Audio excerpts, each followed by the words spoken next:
Hello friends, इस video में हम बात करेंगे यूज़र डिफाइंड फंक्शंस की। ऑलरेडी हमें पता है यूज़र डिफाइंड फंक्शंस होते क्या हैं और उनका इम्पोर्टेंस क्या है। हमने ये एग्जांपल्स देखे हुए हैं। जब हम एवरेज फंक्शन नहीं लिखते हैं तब हमें कितना कोड लिखना पड़ता है, आप देख पा रहे हो। हर एक बार जब हमें एवरेज निकालनी है दो वैल्यूज़ की, तो पहले वो दो वैल्यूज़ डिफाइन करनी पड़ेगी, फिर वापस से एवरेज का फॉर्मूला लिखना पड़ेगा। जबकि अगर हम ऐसा फंक्शन लिख दें जिसमें एवरेज कंप्यूट हो रही है, राइट, जैसे कि यहाँ पे लिखा हुआ है डेफ एवरेज, दो पैरामीटर्स या आर्गुमेंट्स बोल सकता हूँ मैं, ए बी कॉलन करके, फिर मैंने रिटर्न कर दिया A plus B divide by two. अब काफ़ी आसान हो गया, आप देख पा रहे हो। पहली बार मैंने कॉल किया ये फंक्शन को विद वैल्यूज़ 10 एंड 5, दूसरी बार मैंने कॉल किया विद वैल्यूज़ 15 एंड 28। सो ये जो आर्ग्यूमेंट्स है इसको हम बोलेंगे रिक्वायर्ड आर्ग्यूमेंट्स या मैंडेटरी आर्ग्यूमेंट्स या जस्ट आर्ग्यूमेंट्स, जो नॉर्मल तरीके से जब हम यूज़र डिफाइंड फंक्शंस को लिखते हैं तब इस हिसाब से लिखते हैं। अब ये लेक्चर का मोटिवेशन है कि हम क्या क्या चेंजेस कर सकते हैं ये आर्ग्यूमेंट्स में। ये आर्ग्यूमेंट्स में क्या हम टपल पास कर सकते हैं, क्या मैं कुछ डिफ़ॉल्ट वैल्यूज़ दे सकता हूँ क्या आर्ग्यूमेंट्स में, ऑर्डरिंग मैटर करती है या नहीं, ये सारी चीज़ें हम डिस्कस करेंगे डिटेल में। सो ये पहला ट्रेडिशनल वर्जन हुआ जिसमें आर्ग्यूमेंट्स मैंने मेंशन की हुई है और यही ऑर्डर में मैं आर्ग्यूमेंट्स पास करूंगा। इसका मतलब क्या है, 10 कॉपी हो जाएगा ए में और 5 कॉपी हो जाएगा बी में। इस हिसाब से ये वर्क करेगा फंक्शन। अब हम चेंज करते हैं, लेट्स से अब मैं बात करूंगा डिफ़ॉल्ट पैरामीटर वैल्यूज़ की। कभी कभी ऐसा भी हो सकता है कि बाय डिफ़ॉल्ट आपको कुछ वैल्यूज़ पता है और आप वो वैल्यूज़ यूज़ करना चाह रहे हो जब भी एवरेज कंप्यूट हो। जैसे कि ए पैरामीटर की वैल्यू आपको पता है कि 15 होगी, बी पैरामीटर की वैल्यू लेट्स से 6 होगी।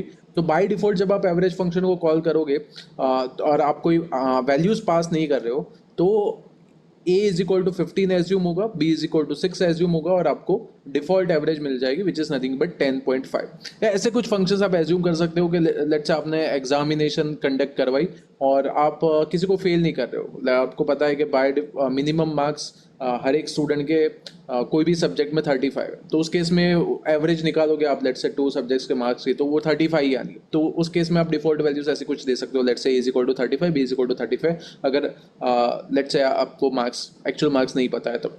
ठीक, सो ये हो गया डिफ़ॉल्ट का यूज़। अब इसमें भी अलग अलग वेरिएंट हो सकते हैं, जैसे कि ये कॉम्बिनेशन है जिसमें ए रिक्वायर्ड है और बी डिफ़ॉल्ट है। ए की वैल्यू जो यूज़र पास करेगा वो होगी और बी की वैल्यू बाय डिफ़ॉल्ट 6 होगी। और अब आप एवरेज कंप्यूट करोगे तब आपको एक पैरामीटर पास करना पड़ेगा और वो पैरामीटर होगा required parameter which is nothing but A. और अब क्या हो जाएगा, 5 कॉपी हो जाएगा ए में और बी की वैल्यू तो 6 है ही, तो 5 plus 6 divide by 2 which is nothing but 5.5 वैसे आ जाएगा। अब इसमें एक और वेरिएंट ट्राई करते हैं। सो यहाँ पे अब मैंने दो डिफ़ॉल्ट वैल्यूज़ ली हुई है, a is equal to 10 and b is equal to 6, और एवरेज कंप्यूट की है। बट एवरेज कॉल करते वक्त मैंने वैल्यूज़ चेंज कर दिया। अब मैंने 5 और 7 के साथ एवरेज फंक्शन को कॉल किया है। सो अब क्या हो जाएगा, ए की जो डिफ़ॉल्ट वैल्यूज़ थी 10, अब वो रिप्लेस हो जाएगी 5 से, और बी की जो डिफ़ॉल्ट वैल्यू थी 6, अब वो रिप्लेस हो जाएगी 7 से। So basically 5 plus 7 divide by 2 होगा विच इज़ नथिंग बट 6, और हमें आंसर में 6 से मिलता है। इसका मतलब है डिफ़ॉल्ट वैल्यूज़ का कोई यूज़ नहीं है अगर आप एक्चुअल पैरामीटर्स पास करने वाले हो आपके फंक्शन में। जैसे यहाँ पे अगर मैंने एक्चुअल पास कर दिया तो एक्चुअल जो पैरामीटर पास किए हुए हैं उनके ऊपर एवरेज कंप्यूट होगा। और कुछ मैं पास नहीं कर रहा हूँ, अगर मैं इस तरह से कॉल कर रहा हूँ तो क्या होगा, तो वो जो डिफ़ॉल्ट वैल्यूज़ है उसके बेसिस पे एवरेज कंप्यूट करेगा। सो ये आइडिया है डिफ़ॉल्ट पैरामीटर वैल्यू का। अब नेक्स्ट समझते हैं कीवर्ड आर्ग्यूमेंट्स।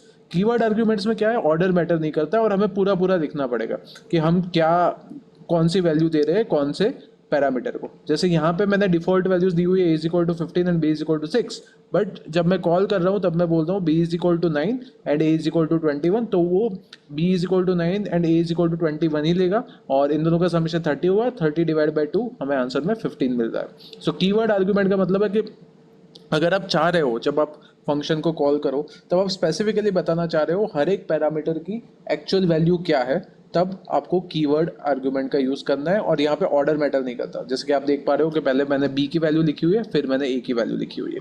सो ये है कीवर्ड आर्गुमेंट्स। नेक्स्ट, ये सबसे इंटरेस्टिंग और इम्पॉर्टेंट एस्पेक्ट है इस लेक्चर का, आर्बिटरी आर्गुमेंट्स। और इसमें हम यूज़ करेंगे स्टार सिंबल का। स्टार एन का मतलब है बाय डिफ़ॉल्ट अब क्या हो जाएगा, जो भी पैरामीटर पैरामीटर्स मैं पास करूंगा उसका एक टपल बन जाएगा। सो जैसे यहाँ पे मैंने 531 किया हुआ है, तो अब क्या होगा, 531 का एक टपल बन गया यहाँ पे, और अब मैं क्या कर रहा हूँ, उनकी एवरेज निकाल रहा हूँ। देखो कैसे कोड लिखा हुआ है इसका, summation is equal to 0 for i in n, for every element which is part of this particular tuple, we are going to find out the summation s is equal to s plus I, and then finally we are returning s divided by length of n। ये कैसे work करेगा अभी मैं आपको explain करता हूँ। जैसे कि ये यही एग्जांपल के लिए समझते हैं, 531 के लिए सपोज मैंने कॉल किया, समेशन की वैल्यू भी है 0। सो पहले एलिमेंट के लिए हम चेक करेंगे, इंडेक्स 0 के लिए हम चेक करेंगे हम क्या वैल्यू है, 5 है। सो समेशन की वैल्यू हो जाएगी 0 plus 5 which is nothing but 5। Next iteration में 3 ऐड हो जाएगा तो 8 हो जाएगा, नेक्स्ट इटरेशन में 1 ऐड हो जाएगा तो 9 हो जाएगा, और finally 9 divide by length of this particular tuple which is nothing but 3। So 9 divide by 3 और हमें आंसर में मिलेगा 3। सो ये आइडिया है आर्बिटरी आर्ग्यूमेंट्स का, और ये बहुत ही क्रूशियल है क्योंकि बहुत सारी बार हमें नहीं पता होता कि यूज़र कितने इनपुट्स डालेगा पर्टिकुलर फंक्शन में। तो उस टाइप के प्रॉब्लम्स के लिए हम यूज़ कर सकते हैं ये आर्बिटरी आर्ग्यूमेंट्स का, जिसमें हम टपल में कन्वर्ट कर देंगे जो भी आर्ग्यूमेंट लिस्ट आई उसको। नेक्स्ट है कि हम नॉर्मल लिस्ट को भी आर्ग्यूमेंट में पास कर सकते हैं, ऐसा नहीं कि जस्ट सिर्फ टपल को कर सकते हैं। अब लिस्ट को कैसे पास करेंगे उसका एक एग्जांपल मैंने यहाँ पे दिया हुआ है। अब हम क्या करेंगे, एक फंक्शन डिफाइन कर दिया एल अंडरस्कोर फंक्शन, जो जिसमें पैरामीटर है फूड, और for every item which is present in this particular food we are going to print that particular item. और अब मैं ये फूड में पास करूंगा एक लिस्ट, एक मैंने लिस्ट बनाया हुआ है फ्रूट्स करके, उसके अंदर 3 फ्रूट्स रखे हुए हैं, स्ट्रॉबेरीज, बनाना एंड पाइनएप्पल, और अब मैं ये फंक्शन को कॉल कर रहा हूँ with fruits as an argument. तो बेसिकली ये लिस्ट चली जाएगी आर्ग्यूमेंट में, और लिस्ट के अंदर जो भी एलिमेंट्स है वो सारे प्रिंट हो जाएंगे, जैसे कि आप देख पा रहे हो, देखिए तीनों एलिमेंट्स प्रिंट हो गए। नेक्स्ट आर्बिटरी कीवर्ड आर्ग्यूमेंट्स, और इसमें ये ध्यान रखना है कि जब भी हम इस पर्टिकुलर फैसिलिटी का यूज़ कर रहे हैं, इस पर्टिकुलर एस्पेक्ट का यूज़ कर रहे हैं यूज़र डिफाइंड फंक्शंस में, तब हमें हमेशा पास करनी है डिक्शनरी। सो ये डिक्शनरी से रिलेटेड है, और अगेन ऑर्डर मैटर नहीं करता। अब एक एग्जांपल से मैं एक्सप्लेन कर रहा हूँ कि सपोज मैंने फंक्शन बनाया हुआ है KW_F, और यहाँ पे डबल स्टार करके KW आर्क्स लिख दिया, और फॉर ईच की value pair in this particular KW args dot items we are going to print each key value pair, right? That's the idea of this particular function. So जो भी हम in summary what we are going to do, dictionary में जो भी elements हैं उन सब की वैल्यू पेयर हम प्रिंट करने वाले हैं, दैट्स इट। सो ये डिक्शनरी में मेरे पास क्या है, फर्स्ट है उसके सामने उसका डिजिट रिप्रेजेंटेशन है, सेकंड है उसके सामने उसका रिप्रेजेंटेशन है, थर्ड है उसके सामने उसका रिप्रेजेंटेशन। अगर आपको याद हो तो की इसमें फर्स्ट सेकंड और थर्ड है, और डिजिट में जो है, जो रेड में दिख रहा है आपको, वो उसकी वैल्यू है, और आप प्रिंट करोगे तो ये तीनों वैल्यूज हमें, तीनों की वैल्यू पेयर्स हमें मिल रही है आउटपुट में। एक बेसिक कैलकुलेटर का प्रोग्राम हमने पहले बनाया हुआ है, अब हम कैलकुलेटर का ही प्रोग्राम बनाएंगे but with the help of functions. So अब क्या करेंगे, एक पहला फंक्शन बना दिया एडिशन का, जो एडिशन करके देगा 2 नंबर का, सब्ट्रैक्ट का बना दिया जो सब्ट्रैक्ट करके देगा, मल्टीप्लाई जो मल्टीप्लिकेशन देगा, डिवाइड जो डिवाइड करके देगा 2 नंबर्स को। इंस्ट्रक्शन लिख दी कि कौन कौन से ऑप्शंस है आपके पास, ऐड करना हो तो ये 1 प्रेस करो, सब्ट्रैक्ट करना हो तो 2 प्रेस करो, मल्टीप्लाई करना हो तो 3 प्रेस करो, और डिवाइड करना है तो 4 प्रेस करो।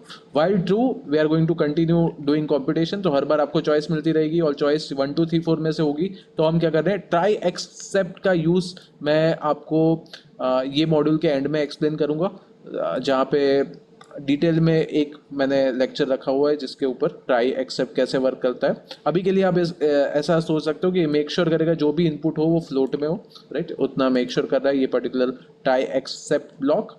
और फिर चॉइस 1 होगी तो हम एडिशन को कॉल कर दिया, चॉइस 2 होगी तो हमने कॉल कर दिया सब्ट्रैक्ट फंक्शन को, चॉइस 3 होगी तो हमने कॉल कर दिया मल्टीप्लाई फंक्शन को, और चॉइस 4 हुई तो हमने कॉल कर दिया डिवाइड फंक्शन को। और अगर यूज़र नेक्स्ट कैलकुलेशन में नो बोल रहा है तब हम ब्रेक कर देंगे, मतलब ये पर्टिकुलर लूप से बाहर आ जाएंगे। सो ये आइडिया है ये पर्टिकुलर कैलकुलेटर के प्रोग्राम का। और यहाँ पे मैंने बेसिक रखा हुआ है, मतलब बेसिक मतलब सिर्फ 2 पैरामीटर्स रखे हुए हैं हर एक फंक्शन के लिए। आप चाहो तो इसमें टपल भी पास कर सकते हो। तो चलिए हमारा प्रोग्राम रन हो रहा है। So let's say first choice is 3, okay, 3 choice लगा दी, तो वो अब पूछेगा नंबर, कौन से 2 नंबर को आप मल्टीप्लाई करना चाह रहे हो। लेट्स से 26 and Now it will ask for the second number. Let's say the second number is 32 and answer आ जाना चाहिए 26 into 32 is equal to 832 and yes of course I want to do the next computation. So अब वो वापस से दो numbers मांगेगा. So this time let's say my choice is let's say 2. I want to subtract two numbers and first number is let's say 36 and the second number is let's say 15 or 14 let's say. So answer मिल गया हमें, right. 36 minus 14 is 22 and now I don't want to continue so I will write down no. और अब हमारा program run होना, execute होना बंद हो गया, राइट. सो ये एक एप्लीकेशन है फंक्शंस की और आप मैं रिकमेंड करूँगा कि आप इसको मॉडिफाई करो, आप इसको और जेनरिक बनाओ जिसमें यूज़र्स जितने चाहे उतने नंबर्स के बीच में एडिशन परफॉर्म कर सके, सब्ट्रैक्शन परफॉर्म कर सके, मल्टीप्लिकेशन परफॉर्म कर सके. वो चीज़ें आप इसमें मॉडिफाई कर सकते हो with the help of knowledge of various type of arguments, right. आज हमने देखा है कि नॉर्मल रिक्वायर्ड आर्ग्यूमेंट्स क्या है, डिफॉल्ट पैरामीटर आर्ग्यूमेंट्स क्या है, कीवर्ड आर्ग्यूमेंट्स क्या है, आर्बिटरी आर्ग्यूमेंट्स क्या है. तो आर्बिटरी आर्ग्यूमेंट्स का मेनली आप यूज़ कर सकते हो यहाँ पे और मॉडिफाई कर सकते हो इस प्रोग्राम को. Thank you.